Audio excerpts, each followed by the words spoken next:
शेख हसीना भाग गई है। आखिर बांग्लादेश भी पाकिस्तान का हिस्सा था। एक तीस्ता रिवर का प्रोजेक्ट दे दिया जाता है भारत को, और फिर लोगों ने चढ़ाई कर दी शेख हसीना के घर पे, जो ऑफिशियल प्राइम मिनिस्टर का घर था उसके ऊपर चढ़ाई कर दी। शेख हसीना ने बांग्लादेश छोड़ दिया और लोगों का कहना है कि अगरतला में उसका चॉपर लैंड कर चुका। अस्सलाम वालेकुम व्यूअर्स, मैं हूं एहसान खान और आप देख रहे हैं यूट्यूब चैनल एहसान रिएक्शन विद एहसान।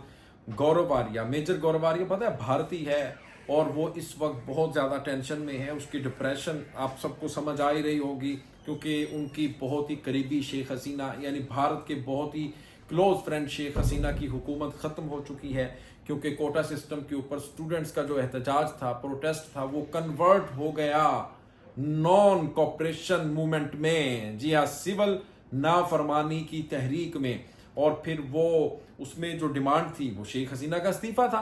शेख हसीना ने बिलाखिर रिजाइन दे दिया और 45 मिनट का टाइम दिया बांग्लादेश की आर्मी की तरफ से कि आप जा सकती हैं, मुल्क छोड़ सकती हैं। फिर वो भारत में चली गई। और मजे की बात यह है, भारत के लिए जो शेख हसीना ने इतना काम किया, लेकिन अब भारत उसको रखने के लिए इनकार कर रहा है। देखें, उत्तर प्रदेश हिंदौन जो एयरबेस है, जो भारतीय फजाइया का सबसे बड़ा एयरबेस है, वहां पर उनका तैयारा लैंड किया। उसके बाद उन्होंने कहा कि भाई हम ज्यादा देर आपको नहीं रख सकते इधर, और वापस हम आपको कर देंगे बांग्लादेश में। लेकिन उसके बाद फिर शेख हसीना ने अपना लिंक्स फोन शोन घुमाए, लोगों से रब्ता किया कि भाई मैंने आपके लिए तो इतना काम किया, आप मुझे इधर क्यों नहीं रख रहे। फिर अब खबर ये आ रही कि यूके के साथ रब्ता हुआ, लेकिन यूके वाले भी नहीं रख रहे शेख हसीना को। देखें, ये सबक सीख लेना चाहिए अवामी लीग के उन पॉलिटिशियंस को भी जो एजेंट बने हुए थे मोदी के, भारत के, रॉ के, कि ये जब बुरा वक्त आता है ये मुंह नहीं लगाते। आपको याद होगा काबुल जब फतह किया तालिबान ने, तो हामिद करजाई ने बड़ी कोशिश की और बहुत सारे जो प्रो इंडियन उस वक्त सियासतदान थे अफगानिस्तान में, वो जाना चाहते थे भारत में, लेकिन भारत ने उनको लेने से इनकार कर दिया, वीजा तक नहीं दिया। अब यही हाल अब शेख हसीना के साथ हो रहा है।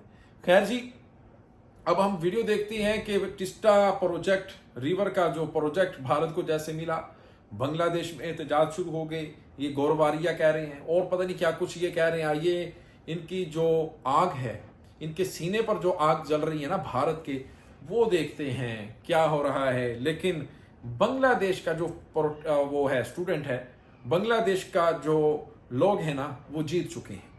उन्होंने जबरदस्त एहतजाज किया है।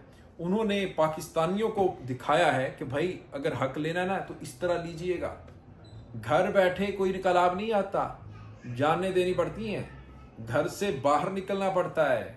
हाँ जी हाँ भाई, सीखो, इन स्टूडेंट से सीखो, ये बांग्लादेशियों से। आइए व्यूअर्स, वीडियो देखते हैं। वीडियो देखने से पहले चैनल को सब्सक्राइब कर लें और बेल आइकन भी प्रेस कर दे। 3 2 1 एंड शेख हसीना भाग गई है। आखिर बांग्लादेश भी पाकिस्तान का हिस्सा था। एक तीस्ता रिवर का प्रोजेक्ट दे दिया जाता है भारत को, और फिर लोगों ने चढ़ाई कर दी शेख हसीना के घर पे, जो ऑफिशियल प्राइम मिनिस्टर का घर था उसके ऊपर चढ़ाई कर दी।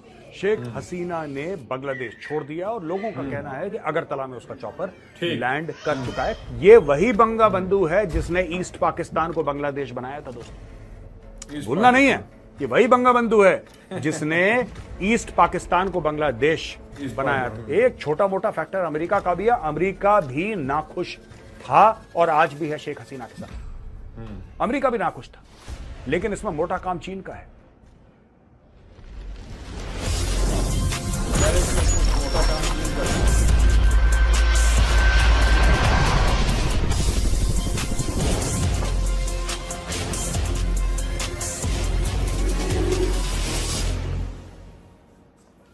जय हिंद दोस्तों, मैं हूं मेजर गौरव वारिया और आप देख रहे हैं द चाणक्य डायलॉग। इस वीडियो को लाइक करिए, हमारे चैनल को सब्सक्राइब करिए, बेल आइकन दबाना बिल्कुल मत भूलिएगा। दोस्तों, शेख हसीना भाग गई है। शेख हसीना ने बांग्लादेश छोड़ दिया और लोगों का कहना है कि अगरतला में उसका चॉपर लैंड कर चुका है कुछ समय पहले। जब तक आप ये वीडियो देखेंगे आपको आगे की भी खबर मिल चुकी होगी मेन स्ट्रीम मीडिया से, लेकिन वहां पे रिजर्वेशन यानी कि आरक्षण को लेकर बड़ी सारी प्रॉब्लम्स हो रही थी। लगभग 100 लोग, मोटा मोटी बता रहा हूं, लगभग 100 लोग मारे गए और फिर लोगों ने चढ़ाई कर दी शेख हसीना के घर पे, जो ऑफिशियल प्राइम मिनिस्टर का घर था उसके ऊपर चढ़ाई कर दी। और दोस्तों ये कुछ फोटोग्राफ्स हैं जिसमें आप देख सकते हैं किस तरीके से लोग उसके घर में जा रहे हैं, उसका फर्नीचर चोरी कर रहे हैं। आखिर बांग्लादेश भी पाकिस्तान का हिस्सा था एक टाइम पे। आपको याद होगा 9 मई को पाकिस्तानियों ने क्या करा था जब घुस गए थे कोर कमांडर लाहौर के घर में। उसके घर से भी उन्होंने कोरमा चुराया था, मोर चुराई थी, स्ट्रॉबेरी चुराए थे, सब्जी दाल चावल सब कुछ चुरा लिया था। वैसे ही बांग्लादेशियों ने शेख हसीना के घर में घुस के उसका फर्नीचर चुरा लिया, पता नहीं क्या क्या और चुरा लिया वहां पे, सेम टू सेम। और यहां पे आप फोटोग्राफ देखिए कि बंगबंधु, जिसको लोग कहते हैं बंगबंधु, शेख मुजीबुर रहमान, उसकी मूर्ति के ऊपर एक बंदा चढ़ा हुआ है और हथौड़े से उसकी मूर्ति तोड़ रहा है। ये वही बंगबंधु है जिसने ईस्ट पाकिस्तान को बांग्लादेश बनाया था दोस्तों, भूलना नहीं है। ये वही बंगबंधु है जिसने ईस्ट पाकिस्तान को बांग्लादेश बनाया था। और एक जमाने में दोस्तों पाकिस्तानी फौज ने इसके परिवार की हत्या की साजिश करी थी और भारतीय सेना थी जो इनके पूरे परिवार को सेफली वहां से निकाल के इंडिया लेकर आई। अच्छा दोस्तों, ये तो होगी बैकग्राउंड स्टोरी। अब हुआ क्या है वहां पे? हुआ यह है कि लोग चले गए प्रधानमंत्री निवास के अंदर, ये चुपचाप भागी कार से, एक एयरफील्ड में गई, चॉपर पकड़ा, मिलिट्री का चॉपर, और मिलिट्री का चॉपर टक टक टक टक करके वो इंडिया में लैंड कर गया। वहां पे वकारुज्जमान कौन है? Chief of army staff of the Bangladesh army. उसने पूरे देश से खिताब करा, देश को एड्रेस करा और देश को यह बोला कि बॉस बहुत हो गया, it's too much, we are taking over, we take full responsibility. हमने सारी पॉलिटिकल पार्टी से बात कर ली है। लेकिन ये फौज का तख्ता पलट करना क्या ये पहली बार हो रहा है बांग्लादेश में? क्यों आपने मेजर गोरवारिया इंडियन कैसे इसके ऊपर आग बरसा रहे थे और भड़ास निकाल रहे थे, किस तरह से उनके सीने के ऊपर आग जल रही थी, वो आपने देख लिया है। और भारत, क्योंकि ये आरएसएस की पपट थी, मानना पड़ेगा।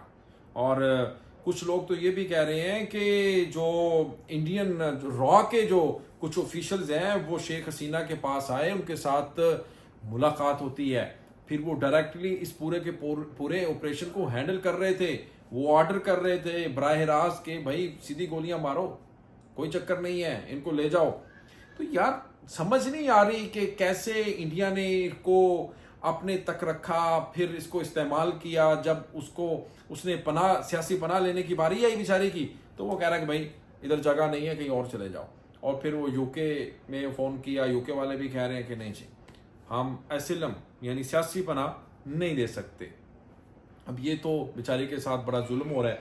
लेकिन दूसरी तरफ खबर ये भी आ रही है, शेख जो हसीना की बहन है ना, शेख रेहाना, वो भी साथ गई हैं भारत में। और भारत से देखो अब कहाँ जाते हैं, ये भी कुछ खबरें निकलकर सामने आ रही हैं। नेक्स्ट वीडियो में एक बार फिर मुलाकात होगी, तब तक के लिए अपना और अपने इस चैनल का बहुत ज़्यादा ख्याल रखिएगा। अल्लाह हाफिज़।